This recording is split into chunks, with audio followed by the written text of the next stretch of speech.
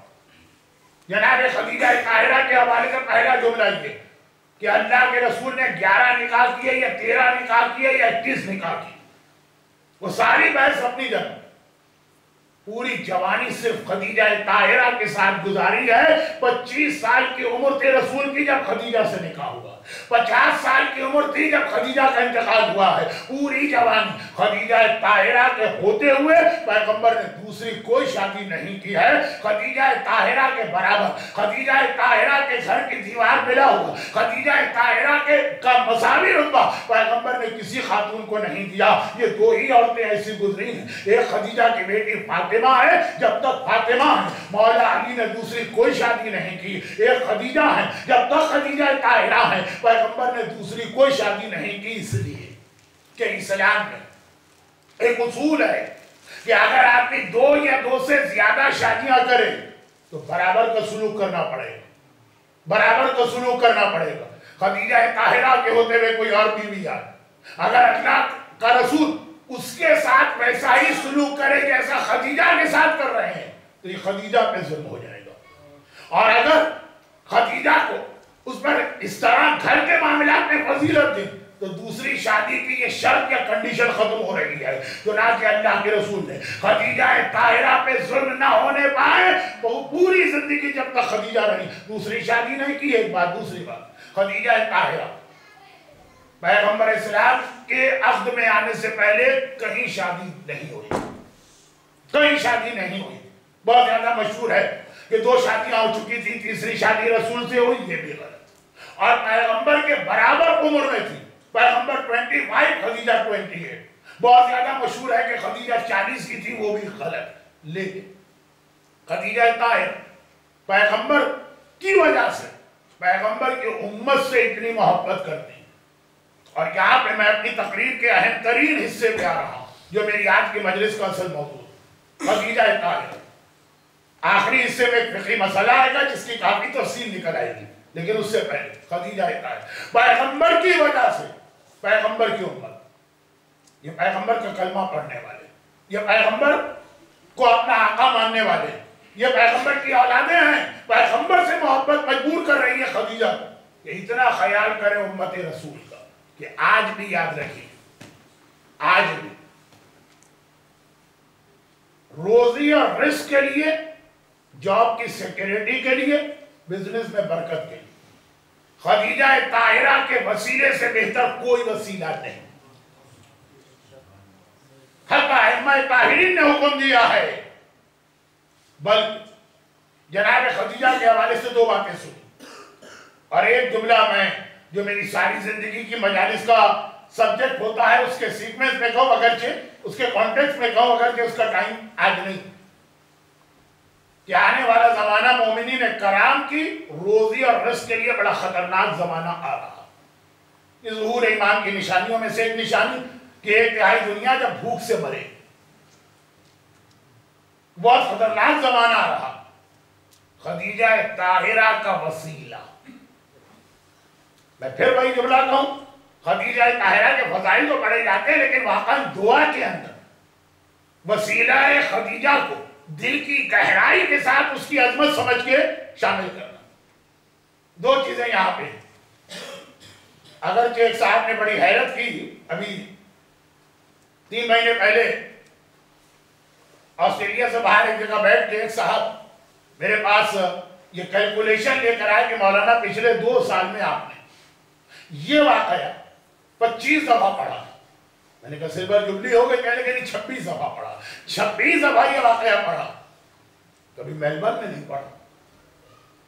اور وہ واقعہ 4 بنا کے لائے تھے کہ امریکہ میں کتنی جگہ, اور انگلینڈ میں کتنی جگہ, اور یورپ میں کتنی جگہ, اور افریقہ میں کتنی جگہ, اور مڈل ایسٹ میں کتنی جگہ, اور پاکستان میں کتنی جگہ, اور حج میں تو ہر سال, عمرے میں تو ہر سال. کہنے کا یہ واقعہ کیا میلبرن میں پڑھتا ہی نہیں, تو یہ واقعہ کوئی اور واقعہ بھی نہیں پڑھتا ہوں. تو اب آج موقع ایسا ملا کہ یہ واقعہ, یہ میں نے اس لیے کہا کہ جن لوگوں نے انٹرنیٹ پہ میری تقاریر سنی انہوں نے 26 مرتبہ تو یہ واقعہ سنا ہوگا. آج 27ویں, اور میری اس مختصر زندگی جو اب رہ گئی, تو گزر گئی وہ نہیں, جو رہ گئی, اس کے حوالے سے آخری مرتبہ یہ واقعہ سن لی. پاکستان کے موجودہ حالات میں یہ واقعہ تھا, چونکہ اس واقعے کا میں خود بھی ایک گواہ ہوں, لیکن پھر پاکستان کے ایک اخبار جنگ, فرائیڈے 5 اگست 2011 پیج 8, یہ پورا واقعہ چھپ بھی گیا, اور بہت مشہور واقعہ مکے کا ہے. لیکن میں اس وجہ سے بتا رہا ہوں کہ مکہ مکرمہ جانے والے لوگ بھی حج اور عمرے, خدیجہ طاہرہ کی 2 نشانیاں ایسی, ویسے تو کئی ہیں لیکن 2 بہت مشہور ایسی, کہ حج اور عمرے پہ جانے والے بھی اس کو نظر انداز کر دیتے. آپ یہاں بیٹھے اور آپ یہاں بیٹھ کے کہیں کہ مولانا واقعہ سن بھی لیا, تو ہمیں یہ لگ رہا ہے کہ اس واقعے پر ہم فی الحال تو عمل نہیں کر سکتے, لیکن جو وہاں پہنچ جاتے ہیں, تو میں نے کہا شاید اس واقعے کو سن کر میرا موضوع سے نہیں ہٹا. خدیجہ طاہرہ آج بھی امت رسول کے لیے اتنی ہی مہربان ہے جیسے ایک ماں کو اپنی اولاد پہ مہربان ہونا چاہیے, اور وہ صرف رسالت کی محبت میں کہ رسول کا کلمہ پڑھنے والے ہیں, یہ میرے محبوب کا کلمہ پڑھنے والے اور اس کے غلام ہیں. چنانچہ خدیجہ طاہرہ کا نام, اس کو استعمال کرنا سیکھیے اس نام کو. پہلے مختصر جلدی واقعہ بہت لمبا ہے, آپ یہ پرچہ دیکھ کر ہی گھبرا گئے ہوں گے, میں ذرا سی اس کی سمری کرتا ہوں. فرماتے ہیں کہ مکے سے خبر آئی ہے کہ ہمارا دوست امان اللہ انتقال کر گیا. امان اللہ کون؟ یہ 80s کا واقعہ لکھ رہے ہیں, اور 80s سے میں حج پہ جا رہا ہوں, بلکہ اس سے بھی پہلے. امان اللہ برما کے رہنے والے تھے.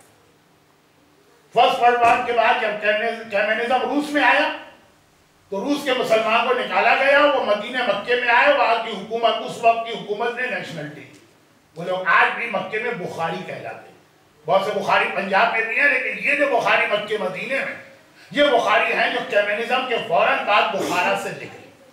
اور 70s جب برما میں کمیونزم ہے اور برما کے مسلمانوں پہ مظالم شروع جو آج ریپیٹ کیے جا رہے ہیں, تو 70s میں برما سے بہت سارے مسلمان مائگریشن لے کے پاکستان آئے.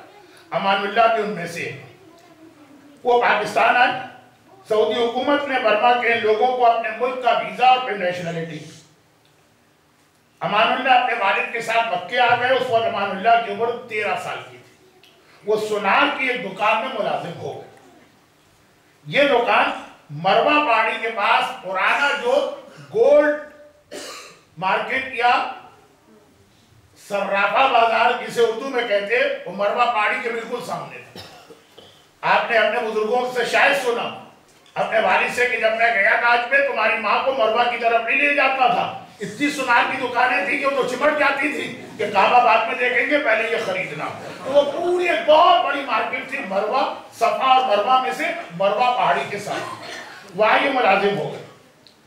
مضمون لکھنے والے کہتے ہیں کہ میں نے یہ دکان خود دیکھی تھی, اب تو یہ بازار حرم کے صحن کا حصہ بن گیا. اور میں بھی یہ کہہ رہا ہوں کہ ہم نے یہ دکانیں خود بھی دیکھی تھی, اپنے قافلے کو یہاں شاپنگ بھی کروائی تھی, اور اب یہ پوری مارکیٹ, سونار مارکیٹ, حرم کا ایک حصہ بن گئی. آگے دیکھیں. امان اللہ کہتے ہیں کہ میری عمر 13 سال کی تھی, تو میں جس دکان میں ملازم تھا, 13 سال کا بچہ وہاں کیا کام کرے گا؟ وہ وہی جھاڑو لگا دی, چائے لے کے آ گیا, بس یہی کام. کراچی کی سلینگ لینگویج میں اس کو کہتے ہیں چھوٹے. چھوٹے ذرا ادھر تو آنا, چھوٹے ذرا وہ چائے کو بنانا, چھوٹے ذرا یہاں پہ پوچھا تو لگانا. میں یہ کام کر رہا تھا. اور میری دکان کے بالکل سامنے ایک بخاری کی دکان تھی، یعنی وہ بھی سنار کا کام کرتے تھے۔ ایک دن اس نے مجھے بلایا اور اپنی دکان کے کونے کی طرف اشارہ کیا اور کہا کہ وہاں جاؤ، دیکھو وہاں کیا ہے۔ امان اللہ 13 سال کا بچہ وہاں گیا، وہی چیز، البتہ ایک بڑی عجیب قسم کی خوشبو، ایک سینٹ، ایک پرفیوم، ایک فریگننس اس حصے پہ تھی۔ جب میں واپس آیا اس کونے سے تو اس بوڑھے بخاری نے مجھ سے پوچھا کہ وہاں کیا دیکھا؟ میں نے کہا دیکھا تو کچھ نہیں، البتہ سونگا، ایک عجیب سی خوشبو وہاں پہ نظر آ رہی۔ بخاری نے کہا ہاں میں یہی معلوم کرنا چاہ رہا تھا کہ میری دکان میں اکثر یہ خوشبو اس کارنر میں آتی اور میں یہ سوچ رہا تھا کہ یہ مجھے کوئی دھوکہ ہو رہا ہے کہ واقعا وہاں پہ یہ خوشبو۔ خیر تم نے بھی سونگا، دیٹ مینس کہ یہ ریئل خوشبو ہے، جاؤ اپنی دکان پہ۔ میں واپس آ گیا، 1 منٹ یا آدھا منٹ وہ خوشبو میں نے سونگی اور اپنی دکان پہ آ گیا۔ ابھی میں آ کے بیٹھا اور وہ خوشبو میرے ذہن میں تھی، ایسی پیاری اور بھینی خوشبو میں نے آج تک نہیں سونگی کہ دکان کا جو اصل مالک تھا، میں تو 13 سال کا بچہ وہاں پہ خالی جاب کر رہا ہوں، اصل مالک آ گیا اور اس نے یہ کہا کہ جس کو میں نے یہ دکان دی ہوئی تھی وہ جاب چھوڑ کے چلا گیا، آج سے دکان کا تو مالک ہے، یہ دکان تیری ہے اور اب اتنا کر کے اتنا پرسنٹ تیرا شیئر، اتنا پرسنٹ میرا شیئر۔ سونے کی دکان، اربوں کا سونا آپ نے دیکھا، کلو کے حساب سے ان کی عورتیں سونا پہنا کرتی ہیں، تو دیکھتے ہی دیکھتے 13 سال کا بچہ کروڑ پتی بن گیا۔ اور یہ دکان، اس دکان کے اندر سونا بن کے آتا ہے ورک شاپ سے، وہ 3 کارخانے، اور یہ سب اب میں اس کا برابر سے آدھا مالک، میں آدھا مالک ہوا۔ اب وہ سوچتا ہے بچہ 13 سال کا ہے کہ ایک دم ہوا کیسے، بیٹھے بٹھائے کہ جھاڑو لگانے والا اور چائے بنانے والا اور صفائی کرنے والا بیٹھے بیٹھے یہ کیا ہوا؟ صرف ایک ہی چیز ذہن میں آتی ہے کہ خوشبو میں نے سونگی۔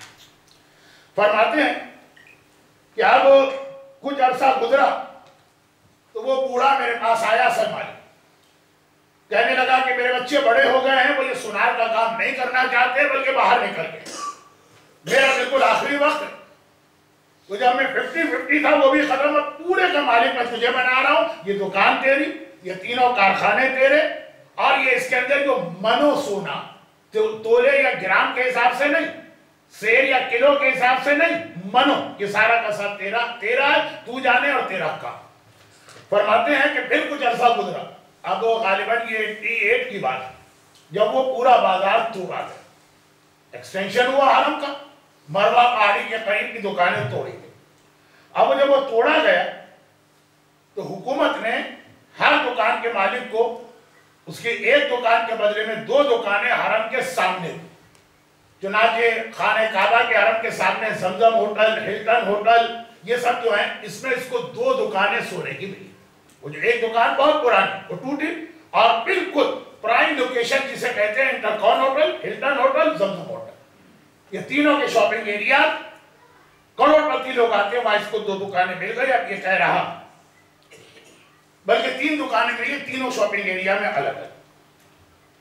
اب وہ دکانیں اس کے خرید کے توڑ دی گئی، پھر اور دکانیں توڑی گئی اور دکانیں، یہاں تک کہ اس کی دکان کے سامنے والی لائن جو آخری لائن تھی پھر حرم تھا، یعنی خانہ خدا صفا مروہ۔ جب وہ آخری دکان توڑی گئی تو اس کے نیچے سے ایک مکان نکلا، اور وہ مکان تو بہت دور تک تھا لیکن اس میں ایک پلر آ رہا تھا ایک مکان کا۔ اب جب اس کو اور توڑا گیا اور توڑا گیا اور توڑا گیا تو پتا چلا کہ پورا فل فلیج ایک مکان وہاں پہ نظر آ رہا۔ اب معلومات شروع ہوئی کہ یہ مکان کس کا، میں نے بہت شارٹ کر دیا آپ کے ٹائم کو بچانے کے، اور پتا چلا کہ یہ مکان حضرت خدیجہ طاہرہ کا وہ مکان ہے جس سے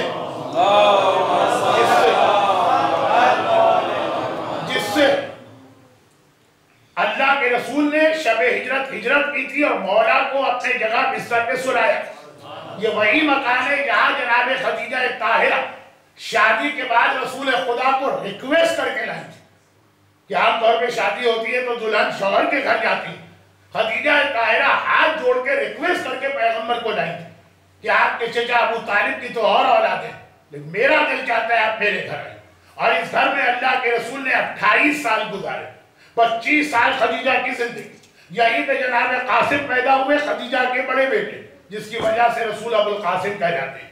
یہیں پہ ابو القاسم، یہیں پہ جناب قاسم کا انتقال ہوا، یہیں پہ شہزادی کونین کی ولادت ہوئی، یہیں سے مولا بستر پہ سوئے اور رسول کی ہجرت شروع ہوئی۔ اس مکان سے ایک ایسی خوشبو نکلی کہ جس 13 سال کے بچے کی ناک میں ایک مرتبہ یہ خوشبو گئی، معجزہ آنکھوں کے سامنے ہم دیکھ رہے ہیں۔ 2011 کے ماہ مبارک رمضان میں اس کا انتقال ہوا، ہم نے اپنی آنکھوں سے دیکھا کہ 13 سال کا بچہ 3 دکانوں کا مالک بنا، منوسونے کا مالک بنا، 3 کارخانوں کا مالک بنا، صرف اس لیے کہ خانہ خدیجہ میں ایک لمحے کے لیے اس کے قدم چلے گئے تھے اور وہ خوشبو اس کے ناک میں آ گئی تھی۔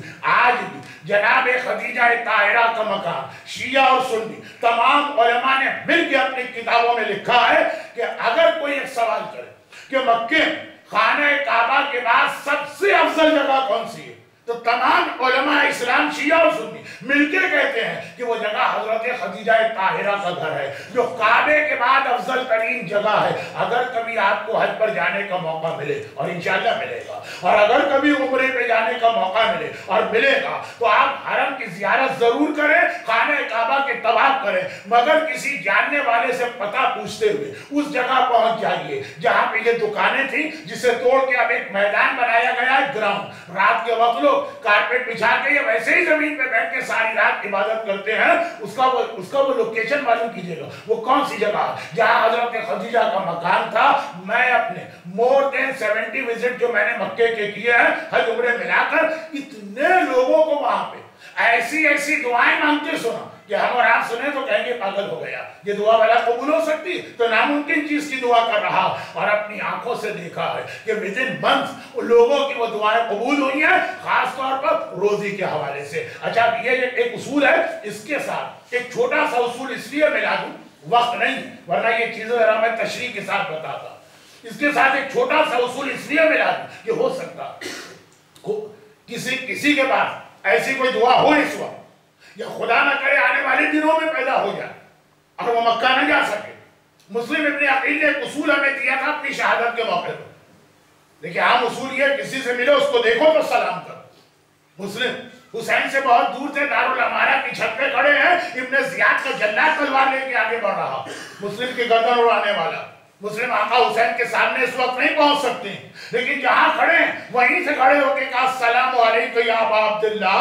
حسین جہاں بیٹھے تھے، حسین اپنی جگہ سے کھڑے ہوئے، کوفے کا رخ کیا، وعلیک السلام یا اخی وابن عمی وثقتی ومعتمدی۔ اے مسلم تم کہیں سے مجھے سلام کرو، تمہارا سلام میں دیکھتا بھی، تمہیں میں دیکھتا بھی ہوں، تمہارے سلام کو سنتا بھی ہوں، تمہیں جواب بھی دیتا ہوں۔ تو جب مجبوریاں آپ کو دور کر دیں تو مسلم کے واقعے نے بتایا کہ تم اور ہم اور آپ مجبور ہو سکیں گے، مگر آقا حسین مجبور نہیں ہے، مگر خدیجہ طاہرہ مجبور نہیں ہے۔ تو جب ممکن ہو تو وہاں جا کے دعا مانگیے، جب مشکل نظر آ رہا ہو، دنیا کے جس کونے میں ہو، وہاں بیٹھ کر نام خدیجہ، وسیلہ خدیجہ اور دل کی گہرائی سے عظمت خدیجہ کو سمجھ کے دعا مانگیے گا۔ پھر آپ دیکھیے گا کہ کم از کم روزی کے حوالے سے تو دعا اتنے جلد قبول ہوتی ہے۔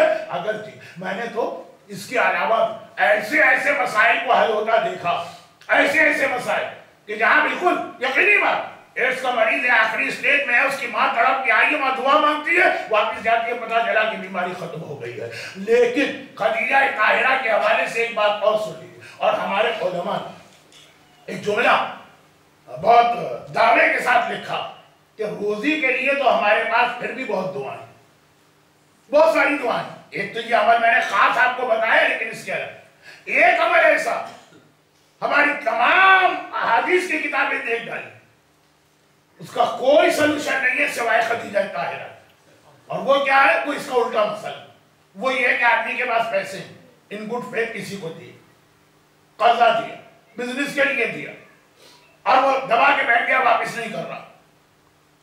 ایک تو ہے کہ آدمی خود غربت میں، ایک ہے کہ نہیں غربت نہیں تھی، کسی مومن کی مدد کے اعتبار سے چلے، اپنے فائدے کے اعتبار سے، لیکن حلال اور جائز طریقے سے۔ وہ جو رقم ضائع ہو گئی، واپس نہیں مل رہی، اگر اسے واپس لینا ہو، یہ بڑے چیلنجنگ انداز میں ہمارے علماء نے لکھا کہ اس کے لیے ہمیں کوئی عمل دعاؤں کی کسی کتاب میں نہیں ملا، صرف ایک عمل ملا کہ اگر کسی کو یہ مسئلہ پیش آ جائے تو وہ مکہ مکرمہ جا سکتا ہے تو خود جائے، ورنہ کسی سے ریکویسٹ کرے کہ میرے بہاف پر ایک طواف یعنی خانہ خدا کے 7 چکر خدیجہ طاہرہ کے نام پہ لگاؤ، پھر 2 رکعت نماز طواف کی پڑھو، اور پھر خدا سے کہو کہ اے خدا مجھے میری ماں خدیجہ طاہرہ کا واسطہ، یہ طواف اور نماز ان کی نظر ہے، ان کے لیے ہدیہ ہے، میرے اس مسئلے کو حل کر دے۔ تو اس پرابلم کا سلوشن پوری کتابوں میں دیکھنے کے بعد صرف ایک ہے، تو نام خدیجہ دونوں حوالے سے دونوں طریقے سے نہیں ہے رزق اور آ رہا ہے، تھا اور کوئی اس کو دبا کے بیٹھ گیا، اس کو واپس لینا ہے نام خدیجہ لے کے۔ یہ خالی دولت کی حوالے سے خدیجہ طاہرہ میں یاد نہیں آ رہی ہے، فضیلت تو ایسی کہ ابھی میں دوران تقریر ایک جملہ کا اس واقعے کو پڑھتے ہوئے اس جملے کو اب دوسرے انداز سے سنی۔ مکہ مکرمہ میں خانہ کعبہ سب سے افضل، اس کے بعد خدیجہ کا گھر، مگر ایک عجیب حقیقت ہمارے سامنے آتی ہے، مکے میں آج روزانہ اتنا ڈسٹرکشن ہو رہا ہے اور ڈسٹروائے کیا جا رہا ہے اور ڈیمولش کیا جا رہا ہے، گھر ٹوٹ رہے ہیں، مکانات ٹوٹ رہے ہیں، مسجدیں ٹوٹ رہی ہیں، آج بھی ابھی تک مسجد شجرہ ایز اٹ از ہے۔ دیکھیں مسجد علم لاسٹ ایئر ٹوٹ گئی، جہاں پیغمبر نے فتح مکہ کے موقع پہ علم لگایا ہے، بہت مشہور مسجد۔ 28 رمضان کو اللہ کے رسول مکے میں انٹر ہوئے تھے، یہی مہینہ، ٹھیک آج سے 10 دن بعد وہ مسجد علم 1400 سال سے چلی آ رہی تھی، پچھلے سال اس کو توڑ دیا گیا، لیکن مسجد شجرہ ابھی تک۔ اور مسجد شجرہ کی تاریخ کیا ہے بہت شارٹ بتا رہا ہوں، کیونکہ بہت سے لوگ حج اور عمرہ کر کے آ گئے، ان کو بھی نہیں معلوم۔ اس کی تاریخ صرف یہ ہے کہ مسجد شجرہ کے بالکل سامنے جنت المعلا کا قبرستان، ایک بقیہ ہے مدینے میں جہاں اولاد رسول، ایک محلہ ہے مکے میں جہاں بزرگان اور آباء و اجداد رسول، یہ بزرگوں کا قبرستان ہے، اولاد کا قبرستان۔ اسی جنت المعلا کے قبرستان میں جناب خدیجہ کے قبر، اگر آپ گرل گنیں گے، وہاں گرل لگے گا تو تیسری اور چوتھی گرل کے پیچھے جناب خدیجہ اور جناب قاسم ماں بیٹے کی 7 قبریں، مسجد شجرہ بالکل اس کے سامنے۔ تاریخ اس کی کیا؟ جب اللہ کے رسول ہجرت کے 8 سال بعد واپس مکے آئے اور پھر پیغمبر نے اگلے سال ایک حج کیا، آخری حجۃ الوداع، یا 2 سال بعد آخری حج، پیغمبر کی زندگی کا آخری حج، بہت اہم جملہ ہے۔ ہم آج مکے جاتے ہیں، ہر ایک کی خواہش ہوتی ہے کہ اسے جتنا خانہ کعبہ کے قریب مکان ملے اتنا اچھا، مجبوری ہو، بجٹ نہ ہو، مکان بہت مہنگے ہوں، وہ الگ بات، لیکن اگر چوائس ہو آدمی کے پاس تو ہر آدمی چاہے گا جتنا کعبے کے قریب مکان ملے اتنا اچھا۔ جب دل چاہ نکل کے چلے گئے، طواف کیا، نماز پڑھی اور آ گئے، تو اب ماشاءاللہ ایسے ہوٹل بھی ہیں جہاں سے اگر آپ ہر کعبے کی طرف جائیں تو آپ کو چپل اور جوتے پہن کے نہیں جانا، ہوٹل سے آپ ننگے پیر نکلے، سامنے اتنا قریب فاصلہ، ننگے پیر گئے اور سیدھے آپ نے نماز پڑھی اور طواف کیا۔ جب چوائس ہو تو ہر آدمی سے اختیار کرتا۔ اللہ کے رسول جب آخری حج کے لیے آئے، مکے کے مالک، مکے کے حاکم،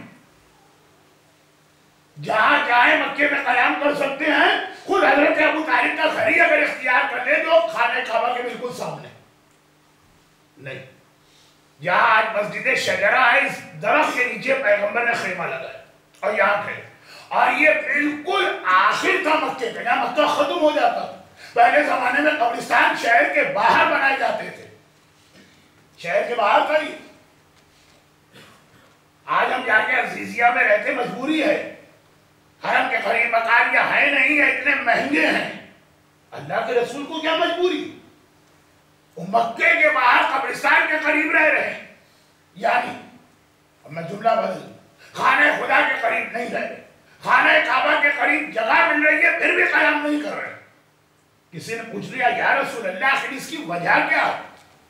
پیغمبر نے اپنے خیمے میں بیٹھے بیٹھے اشارہ کیا، سامنے خدیجہ کی قبر نظر آ رہی ہے، کہا یہاں پہ میری شریک حیات خدیجہ ہے، مجھے خدیجہ کی قبر کے قریب زیادہ سکون مل رہا ہے۔ جملے کو آپ پھیلائیے نا، کہ خانہ خدا ہر ٹوٹے ہوئے دل کو سہارا ملتا ہے جب وہ کعبے کے پردے کو تھامتا ہے۔ اللہ کے رسول خانہ خدا کو چھوڑ کے قبر خدیجہ زندہ بھی نہیں ہے، قبر ہے، مگر ہماری اور آپ کی نگاہ ان کی موت ہماری آپ کی طرح سے فنا نہیں ہے۔ اس لیے ایک اصول یاد رکھیے، جب کسی معصوم کی یا ان شخصیت کی ولادت کی محفل ہو یا شہادت کی مجلس یا عزا خانے میں یا گھر جا کر اس کو سلام ضرور کیجیے گا، وہ عقیدہ تازہ ہوتا رہے کہ زندہ ہیں، سلام زندوں ہی کو کیا جاتا ہے۔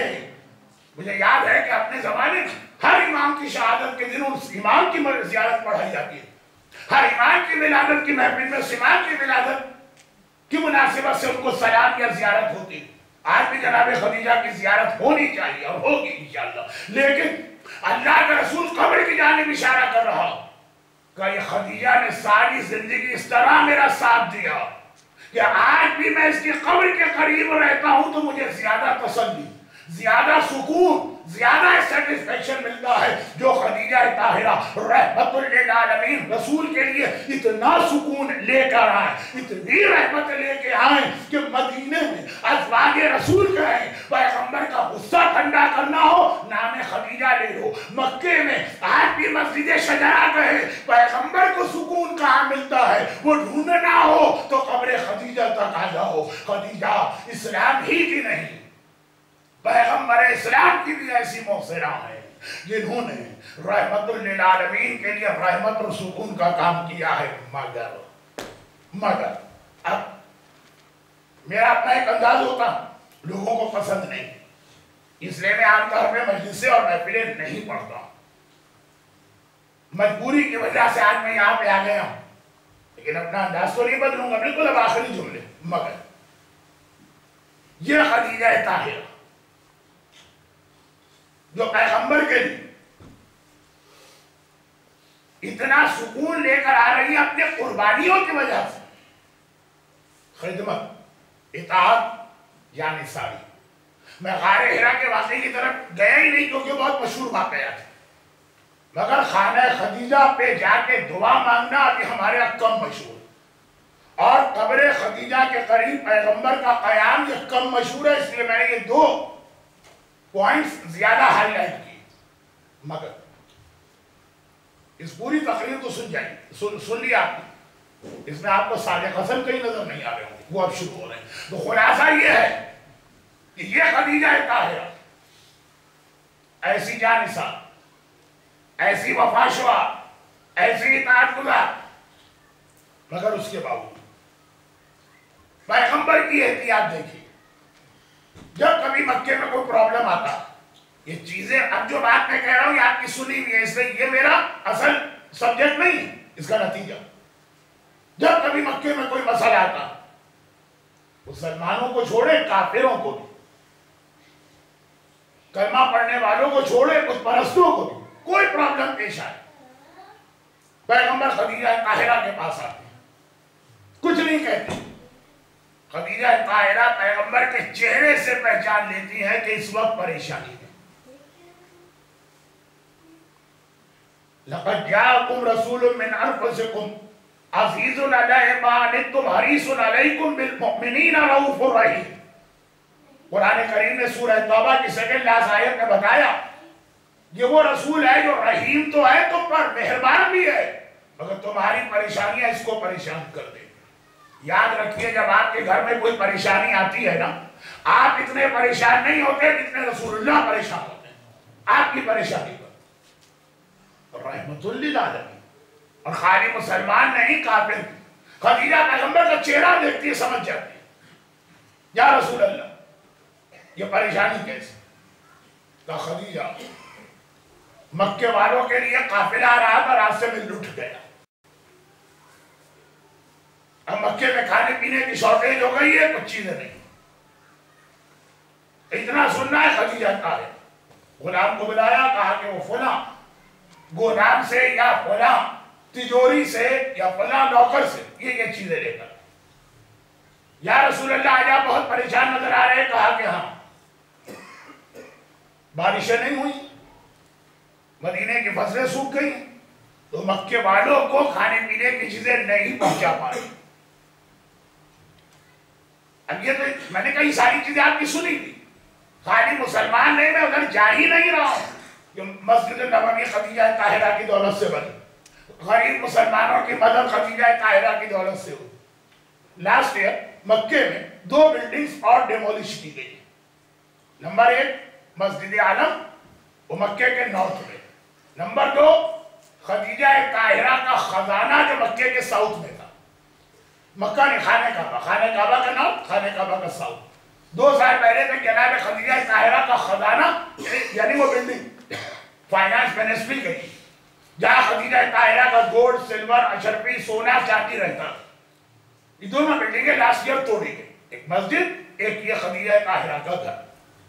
مگر یہ رہنے والا گھر نہیں، یہاں آفیسز تھے. خیر ایک بار نہیں، بار بار. یہاں پہ صرف ایک سوال اور اس سے ایک بہت اہم مسئلے کی طرف خالی توجہ، کیونکہ وقت اتنا ہو گیا کہ اب مجھے ممبر سے اتر جانا چاہیے. صرف ایک اہم مسئلے کی جانب توجہ. ذکر خدیجہ تو ہو گئے، اب سیرت خدیجہ تو آتے. پیغمبر جب کبھی مکے میں کوئی پرابلم پیش آئے، خدیجہ طاہرہ کے سامنے آ کے پریشانی بتائی اور خدیجہ طاہرہ سے سوال کیا. خدیجہ ہے اس وقت تمہارے پاس کچھ ان مکے والوں کی مدد کے لیے؟ اور اس میں اسلام سے پہلے کے بھی 15 سال ہیں. پیغمبر کی شادی کے 15 سال بعد اعلان رسالت ہوا. مومن، مسلمان، کلمہ پڑھنے والا نہیں، مشرک، کافر، بت پرست، ان کی بھی مدد ہوئی. اور اسلام کے بعد بھی یہ سلسلہ رہا. مگر ایک سوال بہت مختصر. قرآن کریم نے اس دوسری آیت میں جو آج کی مجلس کے خطبے میں نے تلاوت کی، پیغمبر کا اسٹیٹس آلریڈی یہ بتا دیا گیا کہ وہ ہر مومن پر اس کے مال سے زیادہ حق رکھتے ہیں، جان، اولاد، مال. اور پھر خدیجہ طاہرہ جیسی جانثار تو سمجھیے بلینک چیک لکھ کے پیغمبر کو دے چکی ہیں شادی کے موقع پر. یا رسول اللہ میرا جو کچھ ہے وہ سب آپ کا ہے.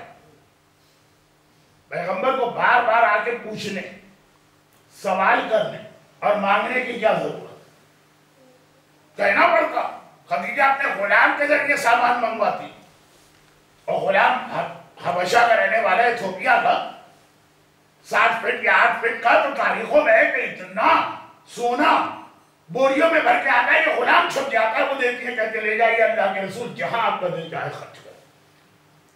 مگر فضائل خدیجہ یا ذکر خدیجہ کے اعتبار سے میں نہیں پڑھ رہا، ایک میسیج ہے پریکٹیکل اور بہت اہم.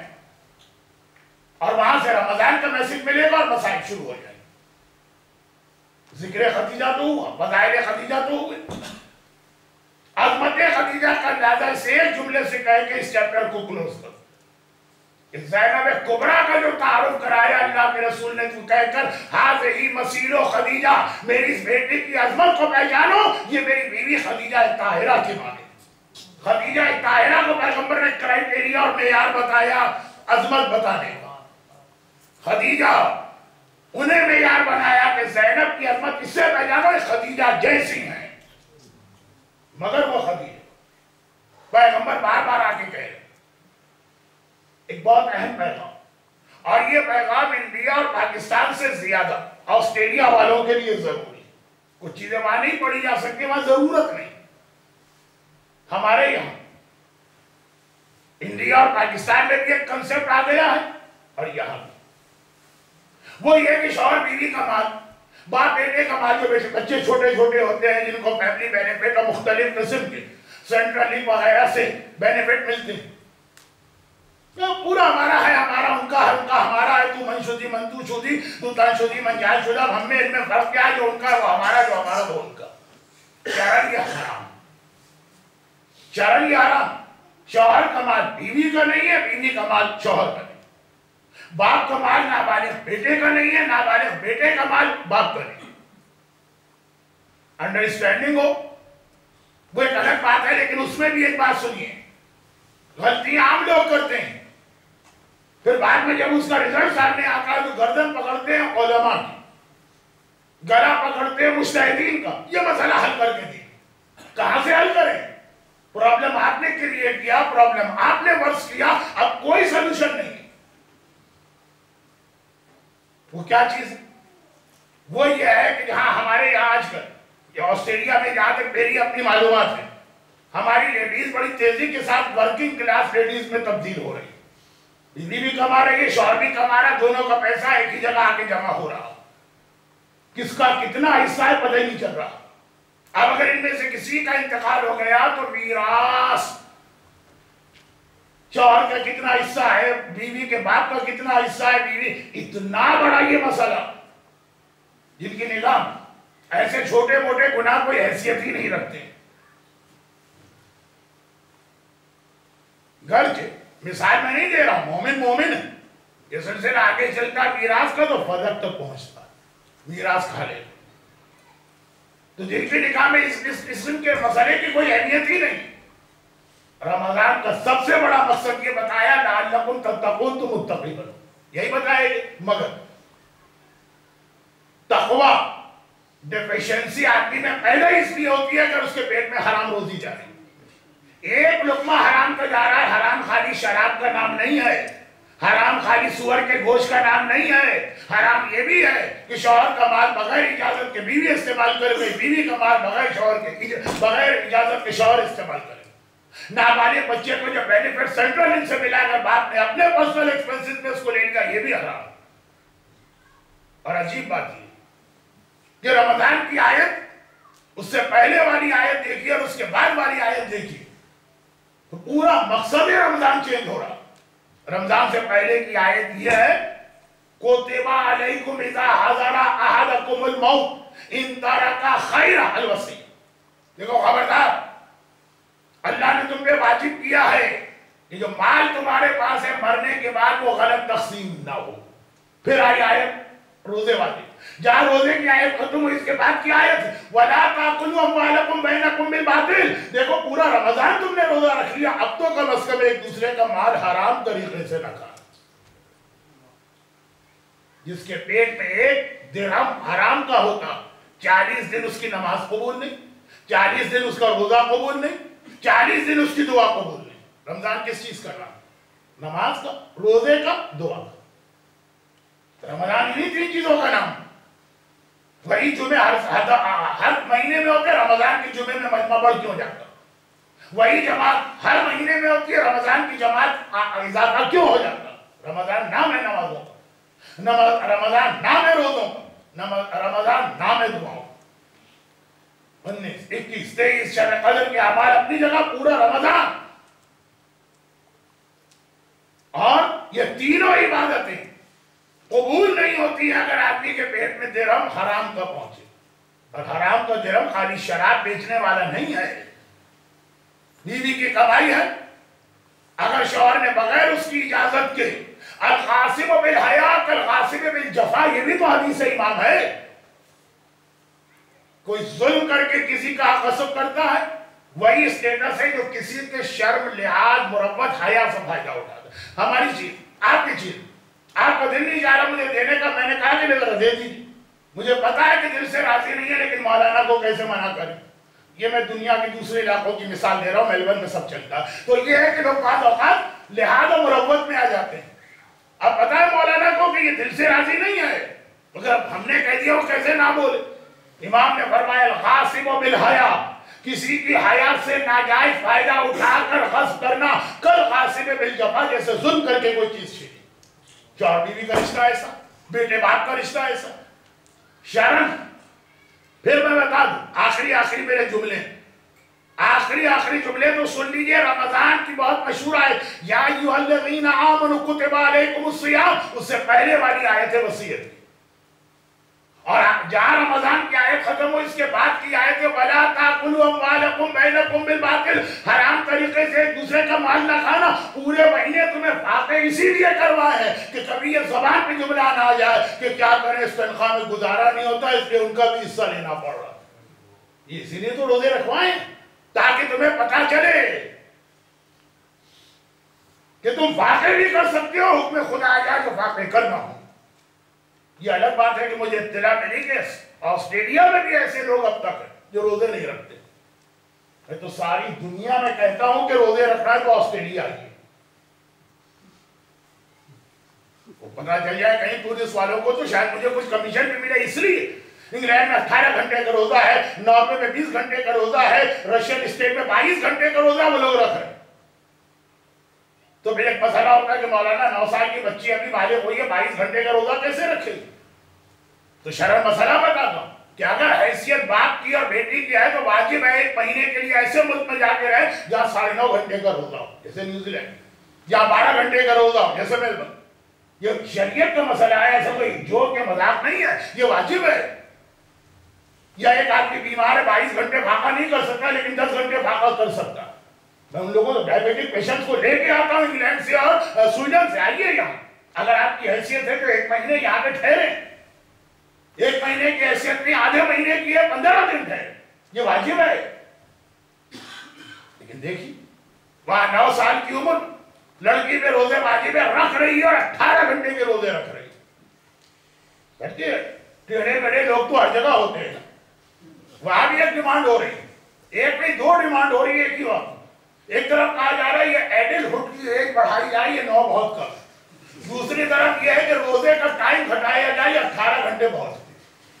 یہ بھی نہیں چاہتے ہیں کہ یہ کام کر دیجئے ہمارے مرجے وقت, یا بالغ کی ایج بڑھا لیجئے تو پھر ہم 18 گھنٹے کا روزہ رکھ لیں, یا 18 گھنٹے کے روزے کو کم کر کے 12 کر دیجئے تو ہم 9 سال کا روزہ رکھوا. نہیں کہتے دونوں کام ایک ساتھ کرو. ہم نے کہا کیا ایج چاہیے آپ کو اپنے بچی کے لیے؟ کہ 18 سال میں بالغ ہوتا ہے, کیونکہ انگلینڈ کا قانون یہی. ابھی تو شاید دہلی یا انڈیا کی سپریم کورٹ نے بھی فیصلہ کر دیا, ہائی کورٹ, کہ 18 سے کم ایج نہیں کی جائے گی چاہے وہ گینگ ریپنگ میں کیوں نہ ملوث ہو.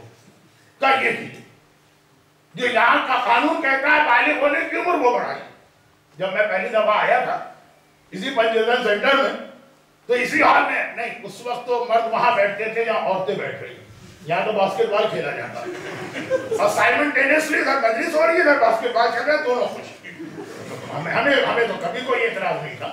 تو باسکٹ بال کورٹ تھا نا, یا اسکواش سارے کے باسکٹ بال لگا دی گئی تھی اور وہاں مرد بیٹھتے تھے, صاحب بحث کر رہے ہیں مولانا کیا آپ نے خمس کا پڑھا, ہم ٹیکس دیتے ہیں, یا آپ کہیے کہ ٹیکس مت دو خمس دو, یا اگر خمس یا ٹیکس دلواتے ہیں تو پھر خمس جو ہے روکی.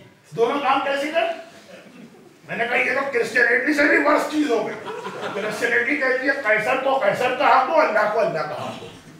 آپ کہتے ہیں اللہ کو حق نہیں دیں گے, جو آپ دیں گے وہ سیزر کو دیں گے. تو خیر اب یہ تو بحث 18 گھنٹے کا روزہ 9 سال کی ایج کی لڑکی رکھ رہی, یا 12 گھنٹے کا روزہ ہوتا اور ہر آدمی بیمار پڑ جاتا. انہیں نہیں رکھا جاتا ہے میں بلا پرابلم ہے روزہ, لیکن روزے کا ایک مقصد قرآن نے بتایا تقوی. اور تقوی اس وقت تک نہیں آ سکتا جب تک کہ آپ مال کو حلال کرنا نہ سیکھیں, پاک اور پاکی. رمضان کی دعائیں کتنی جگہ, رزق کل حلال الطیب, رزق کل حلال الطیب. خدا بندہ رمضان کی دعا یہ ہے کہ حلال رزق ملے. چنانچہ بات کو بالکل اب آخری سٹیج پہ پہنچا دو, گھنٹے سے زیادہ ہو گیا. اور وہ یہ میں شرعی مسئلہ بتا رہا ہوں, وقت کم ہے تو اس کی ڈیٹیل نہیں بتا رہا ہوں. آسٹریلیا میں رہنے والے اور آسٹریلیا کی طرح سے جہاں جہاں دنیا کی ویلفیئر اسٹیٹس ہے اور جہاں جہاں عورتیں باقاعدہ ورکنگ کلاس میں, وہاں رہنے والوں پر آلموسٹ واجب ہے کہ وہ ایک فائل بنائیں, شوہر کا نام الگ ہو, بیوی کا نام الگ ہو, ہر بچے کا نام الگ, اور اس میں یہ ہو کہ شوہر کا کتنا پیسہ آیا, بیوی کا کتنا پیسہ آیا, پہلے لڑکے کا کتنا آیا, دوسری لڑکی کا کتنا آیا, اور پورا یہ حساب رہے ہر وقت کسی ایک کی موت تک. اب جوائنٹ اکاؤنٹ کا مطلب آسٹریلیا میں ہوتا ہے 50-50, ہو سکتا ہے کسی ایک کا شیئر 60 ہو, کسی کا 40, یہ لکھنا پڑے گا. اور ایک شوہر کو اپنے اوپر صرف اتنا خرچ کرنے کا حق ہے جتنا اس کی کمائی کے اندر. ایکسپینڈیچر جو ہے اس کے اندر بیوی کا خرچہ بھی شامل. یہ واجبات کی ایک چیز ہے جو میں بتا رہا ہوں, اور یہ کہہ کے بتا رہا ہوں کہ روزے کی آیت سے پہلے والی آیت وصیت کی, روزے کے بعد کی آیت ہے کہ باطل طریقے سے مال نہ کھاؤ, غلط طریقے سے. اور سوال یہاں پہ یہ آتا کہ یہ سب اگر ہم کر لیں تو ہمیں ملے گا کیا, کیوں کریں؟ وہ آخرت تو بہت دور کی چیز ہے, اس کو چھوڑ دیں. خدیجہ کی سیرت سے لے کے عباس کے باب المراد ہونے تک سب کا ایک میسج. عباس باب المراد ہے، ہر ایک کی مراد وہاں پوری ہوتی.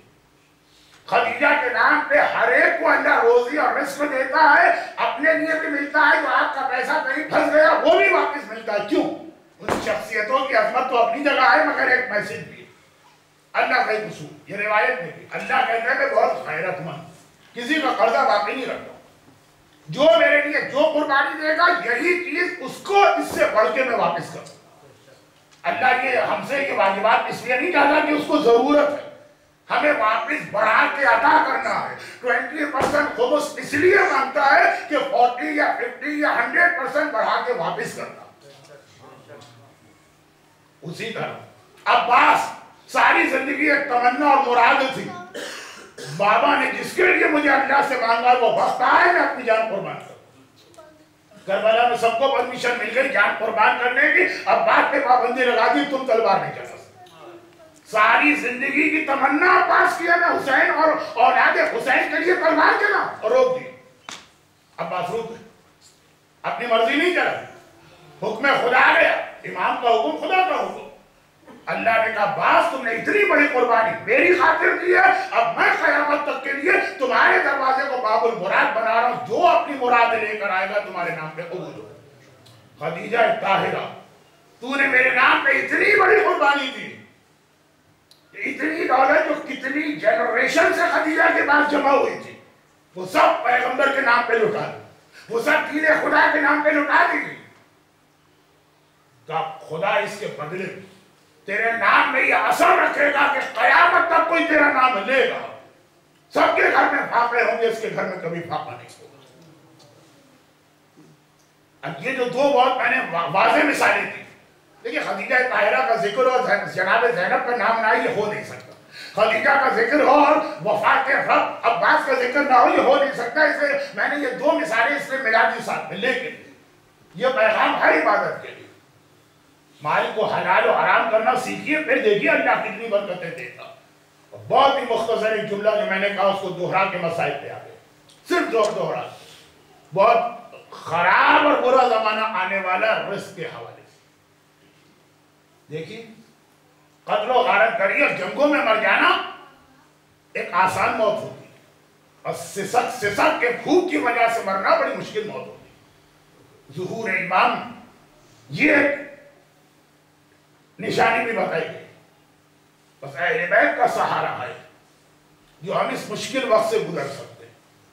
اور اہل بیت میں بھی خدیجہ طاہرہ. امام کی حدیث،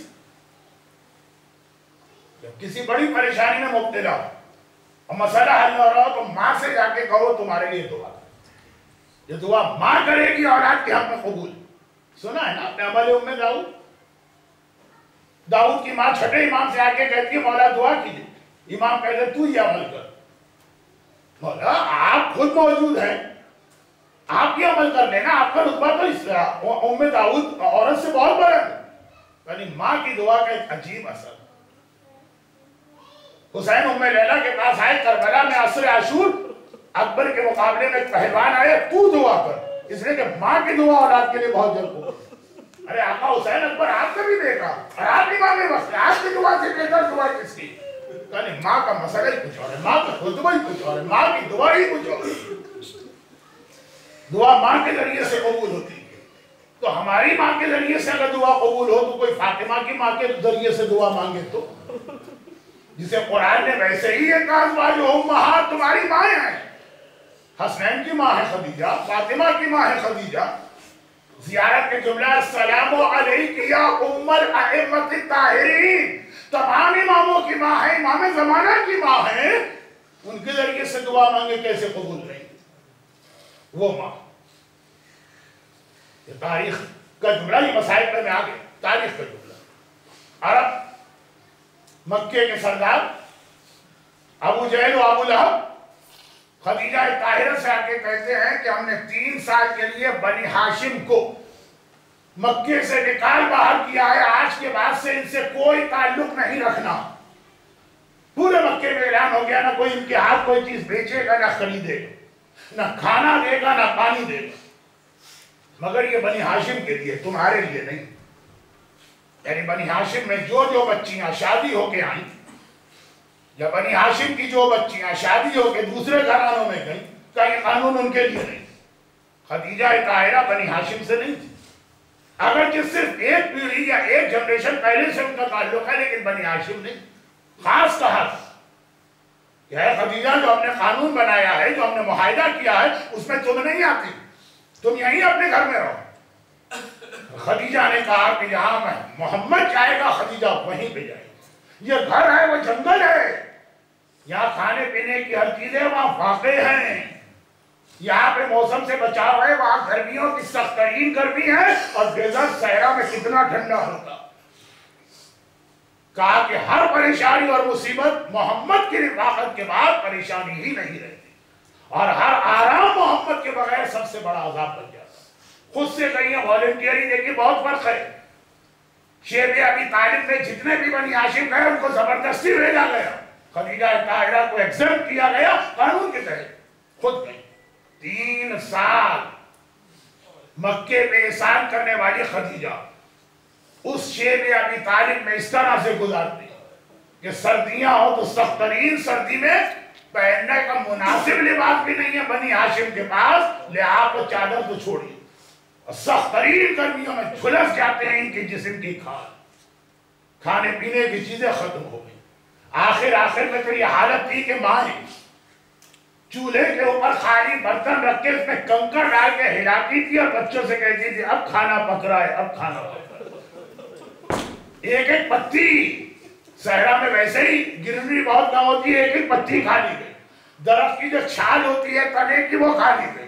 اور بالکل آخر میں جب 3 سال پورے ہو رہے تھے اور دیمک نے معاہدہ کھا لیا، آخری دنوں میں واقعے کے کئی وقت گزر گئے، ایک درخت کی جڑ کھودی گئی اور اس کی جڑ وسط میں استعمال ہوئی. خدیجہ طاہرہ کے حصے میں ایک زہریلے درخت کی جڑ آ گئی. خدیجہ طاہرہ بیمار ہو کے گرے.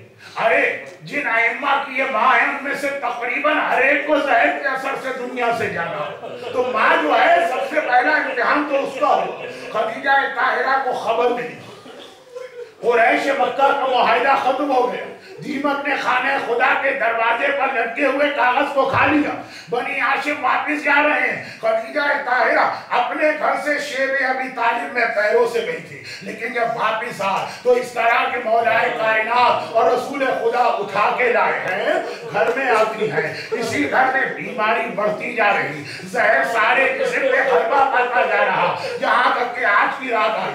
یہ بڑی عجیب رات ہے کیونکہ فاطمہ زہرا ماں کے پلنگ کی پٹی پکڑ کے بیٹھی ہیں. جیسے جیسے رات گزر رہی ہے ویسے ویسے خدیجہ کی حالت خراب ہو رہی ہے، اور ماں کی یہ کیفیت دیکھ کے فاطمہ زہرا کی عجیب کیفیت ہے. فجر کا وقت آیا، خدیجہ نے رسول اللہ کو بلایا، ایک سوال کیا، یا رسول اللہ کیا میں نے جو وعدہ وفا کیا تھا حق وفا ادا کیا؟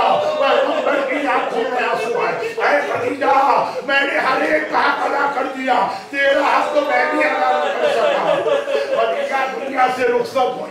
خدیجہ کا جنازہ اٹھا، رسول خدا اور مولا کائنات لے کے چلے جنت المعلا میں جا کر قبر خدیجہ کھودی گئی. خدیجہ کو دفن کیا گیا. خدیجہ دنیا سے گئی، خدیجہ کی وفات ہو گئی. مگر جہاں سے مجلس شروع ہوئی تھی اور جہاں بیچ مجلس میں پہنچا تھا امام زمانہ کا نام آیا تھا نا، تو اب ایک چھوٹی سی روایت سن لیجئے اور آج کے مسائل اختتام کو پہنچیں گے. خدیجہ دنیا سے چلی گئی، مگر چھٹے امام کی روایت ہے ایک بار میری دادی خدیجہ دنیا میں واپس آئیں گی. کب آئیں گی؟ کب آئیں گی میری نانی؟ کہا جب زمانے کا امام آئے گا، جب میرا بیٹا آئے گا.